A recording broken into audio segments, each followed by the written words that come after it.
For today's highlight, we're going to focus on understanding how to do a push-up correctly. And this is the most functional exercise, but a lot of times it's not taught properly. And in the long term, it's a lot of damage on the shoulder. So let's just kind of think about the body real quick, which will help. We have a rectangle through across the hips, up the sides, across the shoulders. Then we have what we call an ascending triangle. We could take that line out from the arms to the elbows and see the triangle, or you could just think of how I am creating a triangle from my ear to the shoulder in here. Okay, so we have a smaller to a bigger triangle within the triangle. Now when we're doing a push-up, I'm going to take this mindset of coming forward. I'm going to be on my knees.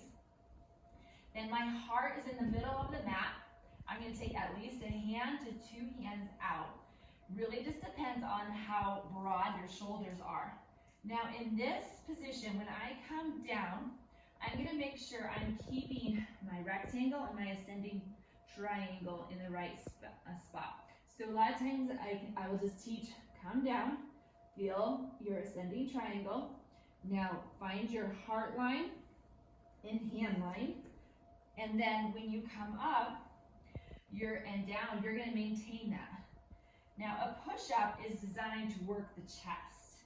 What ends up happening is when you come down to go too far, and then it puts a lot of pain and stress on the shoulder, the rotator cuff, because where the line breaks, the load takes. So when I come down into a push-up, if I can keep my heart, shoulder, and elbow more in line all the way across, then I'm going to distribute the force throughout. If I come down and drop the shoulder, now all the weight has left more of the chest and in here. And that's why we have a lot of rotator cuff shoulder injuries. And so when I come down, yes, I'm going down a lot lower than maybe what you've traditionally thought of, but I'm keeping the weight and the work in the chest. It's designed to work a pack. Now, if I were doing a push-up and I pushed and I went into pushing, and I see this happen a lot when you're first learning, is really pushing. Well, what ends up happening is the shoulder has overtaken the work, and now it's more in the trap, in the neck, and not in the chest.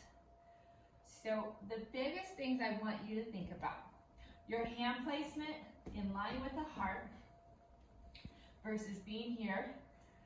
And then if I want my elbows to go out, I can do that push-up. If I want my elbows to come in, maybe I take my hands in a little bit, and now I can still do what we call, those tricep push-ups, where we keep our ascending triangle or rectangle, we keep our heart open, and I just bring the elbows in line with the shoulder. And then I keep the load in the tricep. Across my shoulders, you should be able to see that the shoulders are wide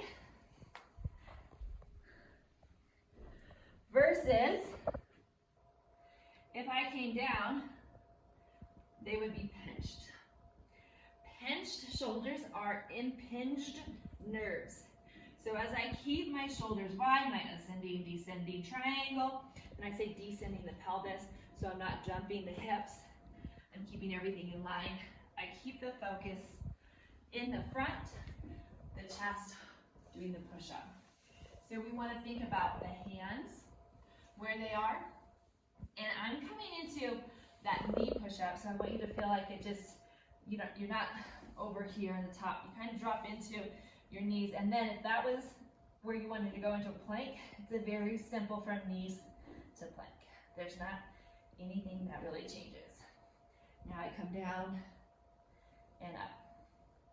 Hand placement, leg placement, and then where your head, heart, hips are all in relation. Now if I go triceps, I move it in, keep my head, my ascending triangle, bend the elbows back, keep my shoulder blades flat and wide, not pinching, and keep the work in the chest. When done correctly, you don't have to do 100. You might want to do 100 if you're doing them correctly, but that will come maybe in a long time. The biggest thing I want you to remember, slow, smart is success. Take it slower, work smart, and you will be your strongest.